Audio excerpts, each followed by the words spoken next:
नमस्कार। वैदिक astrology channel पे आप लोगों का फिर से स्वागत है। आज इस वीडियो का जो विषय है वो है सपना यानी कि ड्रीम्स और शकुन शास्त्र। इस वीडियो को पूरा देखिएगा। इस वीडियो को देखने से आपको अपना भारतवर्ष में जन्म होने का, हिंदू धर्म को मानने का या तो सनातनी होने का एक गर्व सा महसूस होगा।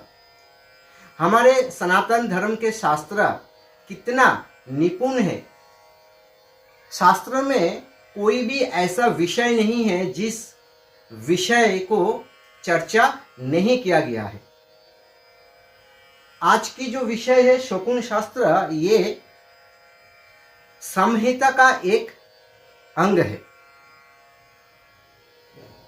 जामल में, उपनिषद में और बहुत सारे स्मृति शास्त्र में इस सपना और शकुन के ऊपर बात किए गए हैं।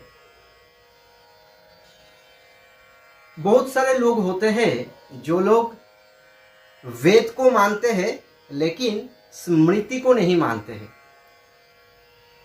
तो ये वीडियो उन लोगों के लिए है जो लोग वेद को और स्मृति को दोनों को मानते हैं, श्रुति और स्मृति को दोनों को मानते हैं। तो आइए सबसे पहले हम लोग शास्त्र का कुछ रेफरेंस देते हुए ये सब्जेक्ट को स्टार्ट करेंगे। देखिए मेरे हाथ में ये बुक है छांदोग्य उपनिषद।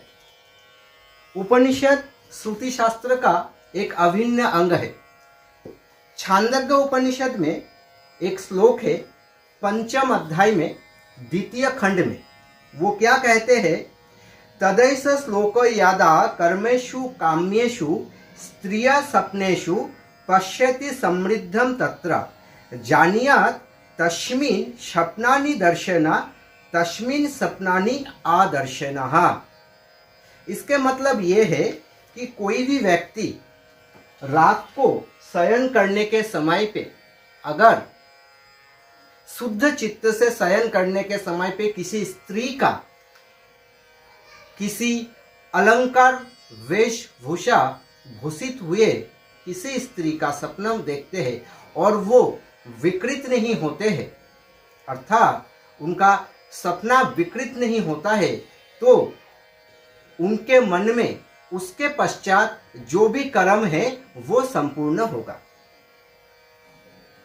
और इसके बाद ब्रह्म जमाल में भी शकुन शास्त्र के ऊपर बात किए गए हैं। शकुन शास्त्र के ऊपर ब्रह्म जमाल में क्या कहते हैं, आइए पढ़ के सुनाते हैं।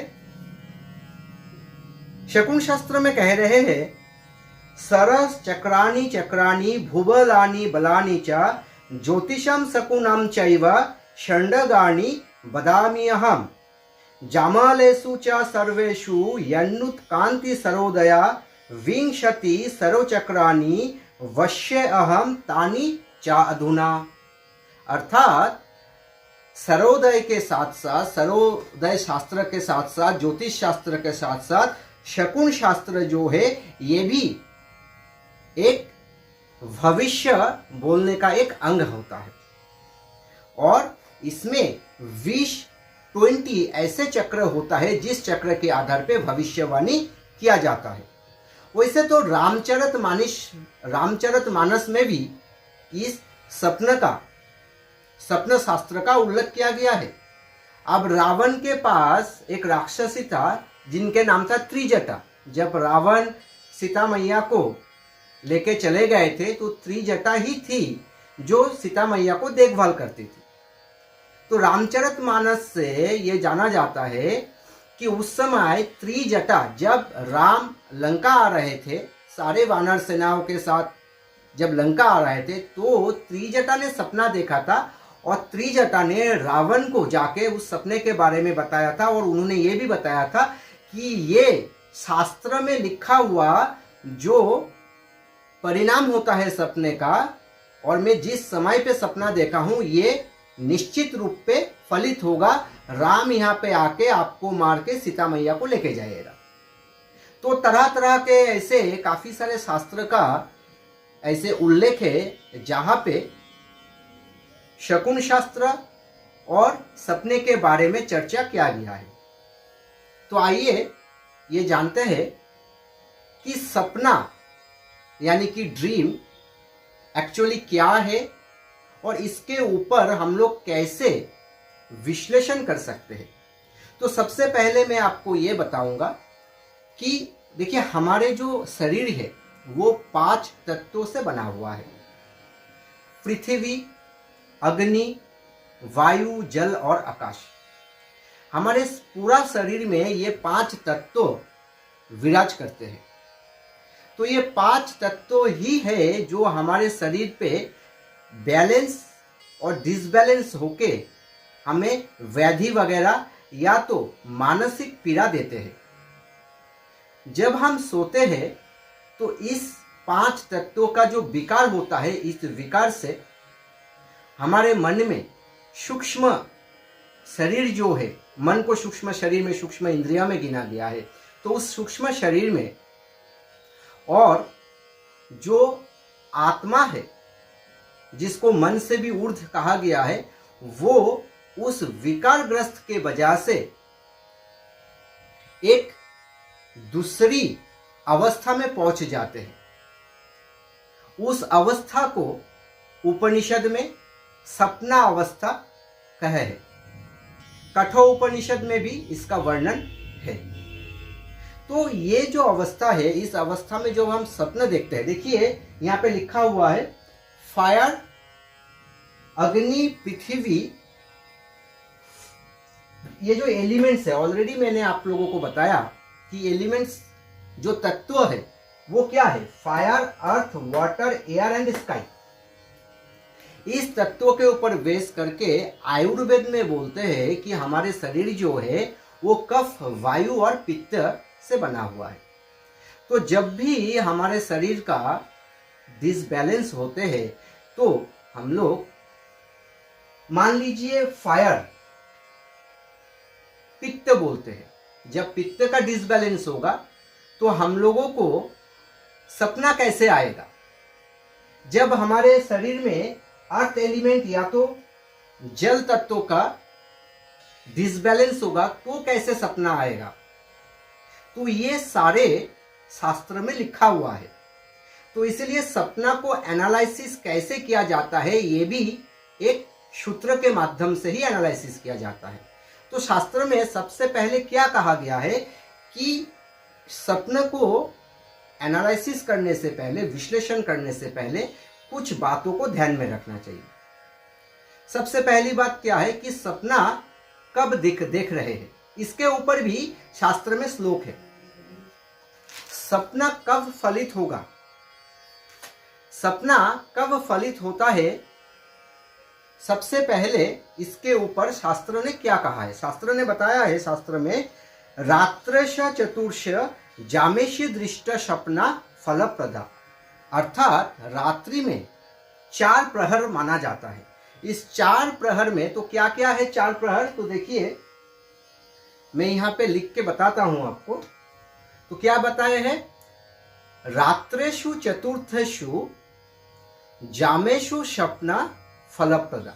तो 4 प्रहर का रात्रि कहा गया है, 4 प्रहर का रात्रि कहा गया है।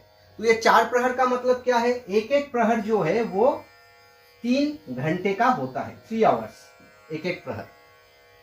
तो रात्रि का जो 4 प्रहर है, इसमें से 3 प्रहर इसका सपना लेना चाहिए। एक क्या है 3 प्रहर? एक 9 से लेके 12 बजे तक, 12 से लेके 3 बजे तक और 3 से लेके 6 बजे तक। 4 प्रहर में से ये 3 प्रहर का सपना अलग अलग फल देते हैं और अलग अलग समय पे ये फल देगा। लेकिन सारे सपने का विश्लेषण हम फल के लिए नहीं करते। तो कौन सी सपना का विश्लेषण करना चाहिए और कौन सी सपने का विश्लेषण नहीं करना चाहिए, इसके बारे में भी शास्त्र में कहा गया है। मान लीजिए कि किसी का कोई सपना देख रहा है सर्दी के मौसम पे।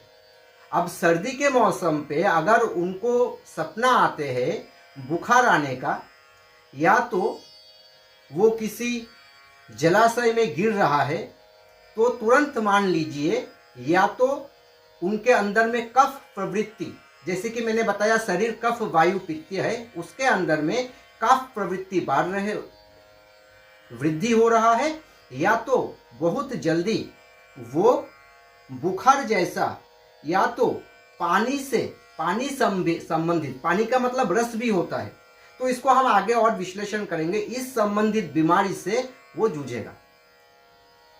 तो ये कौन सी समय, 9 से 12 बजे का एक समय होता है, 12 से 3 बजे का समय होता है, 3 से 6 बजे, ये जो अलग अलग 3 प्रहर है, इन 3 प्रहर में से कौन सी प्रहर में वो व्यक्ति सपना देखा उसके ऊपर डिपेंड करता है।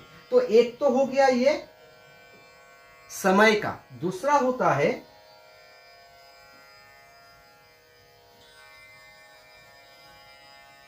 ऋतु का। जैसे कि ऑलरेडी मैंने इन बिटवीन बोल दिया था कि कौन सी महीने में वो देख रहे हैं, तो month of the dream,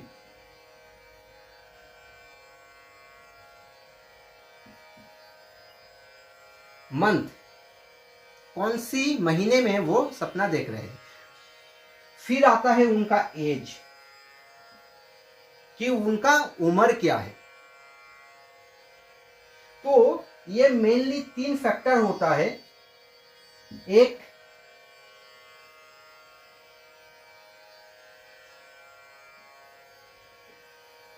day time, मतलब इसको डे टाइम नहीं लिख के प्रहर लिख देते हैं,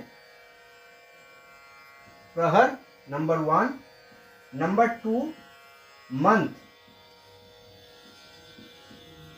कौन सी महीने में उन्होंने सपना देखा, नंबर 3 उनका एज क्या है। तो ये तीनों क्राइटेरिया होता है, जिस क्राइटेरिया में हम लोग सपने को विश्लेषण करके शुभ और अशुभ फल का प्रेडिक्शन कर सकते हैं। उसके बाद आते हैं और एक अंग में आते हैं शकुन। शकुन का मतलब होता है अपशकुन और शुभ शकुन। जैसे कि हम लोग बचपन से सुनते आए हुए हैं कि बाहर जाते समय अगर छींक आए तो थोड़ा बैठ के जाओ। अगर हम छिपकली को देखें, छिपकली अगर शरीर में गिर जाए, या बाहर जाने के समय पे अगर हम बैल को देखें या गाय को देखें, या हम लोग रास्ते में चलते चलते किसी सर्प को देख ले, तो सब सारे चीजों का प्रकृति के साथ एक अटूट बंधन होता है। तो उसी को वैदिक शास्त्रों में व्याख्या किया गया है, जिसको शकुन शास्त्र, एक अलग शास्त्र के नाम से भी जाना जाता है, शकुन शास्त्र। तो ये सारे वैदिक शास्त्र का, वैदिक स्क्रिप्चर का अंश है। उम्मीद है कि आप लोगों को ऐसे वीडियो, उम्मीद है कि आप लोगों को इस सब्जेक्ट के बारे में और इनके वैदिक ऑथेंटिकेशन क्या है उसके बारे में मैं आप लोगों को समझा पाया हूं। आगे की मेरे जो वीडियोस रहेंगे ड्रीम्स के ऊपर, कौन सी ड्रीम्स के फल क्या होने वाले हैं, क्या होता है, इसके ऊपर हम लोग अलग से सीरीज जो है वो बनाएंगे। तो आप लोगों को अगर ये वीडियो अच्छा लगा और अगर आप लोग अपने सपने को लेके एनालिसिस करना चाहते हैं, तो नीचे मेरे नंबर दिए गए हुए हैं, व्हाट्सएप नंबर, उस नंबर पे आप लोग व्हाट्सएप करके मुझसे पूछ सकते हैं। कल हमने राहु अर्थात वैदिक कोर्स के एक छोटा सा इंट्रोडक्टरी राहु को लेके स्टार्ट किए हैं, तो वो एक कंटिन्यूएशन रहेगा। आज हमने सपना, ड्रीम्स और शकुन शास्त्रों को लेके एक वीडियो बनाए। तो शकुन शास्त्र के ऊपर काफी सारे वीडियोस आएंगे, छोटा छोटा वीडियोस रहेंगे लेकिन काफी सारे वीडियोस आएंगे। एंड इन फ्यूचर हम लोग मेदिनी ज्योतिष, आप कैसे मेदिनी ज्योतिष को यूज कर सकते हैं और उसके बाद स्वर शास्त्र को लेके भी मैं आऊँगा। तो आप लोग साथ में रहिए। मैं आप लोगों को वादा करता हूँ कि ज्योतिष शास्त्रों को सही तरह से समझना और सही तरह से कैसे आप अपने जीवन पे इसको से ज्योतिष शास्त्र से लाभ उठा सकते हो, इसके बारे में हम आप लोगों को बिल्कुल बताएंगे। तो साथ में बने रहिएगा। अच्छा, और एक बात मैं बोलना भूल गया कि देखिए, आप हम लोग ज्योतिषी के पास जाते हैं। मैंने ऑलरेडी एक वीडियो डाल के रखे हैं कि ज्योतिषियों के पास जाने से पहले या ज्योतिषी के पास जाने के बाद स्टेप बाय स्टेप आप कैसे ज्योतिषी के साथ बात कर सकते हैं जिससे आपको फायदा होगा। ये वीडियो प्लेलिस्ट में है, आप वहां से देख सकते हैं। तो आपको कोई चीट नहीं कर पाए। साथ मिलके चलते हैं और सनातन धर्म का ये जो विद्या है इसके द्वारा खुद का और जनमानस का उपकार करें। धन्यवाद। नमस्कार।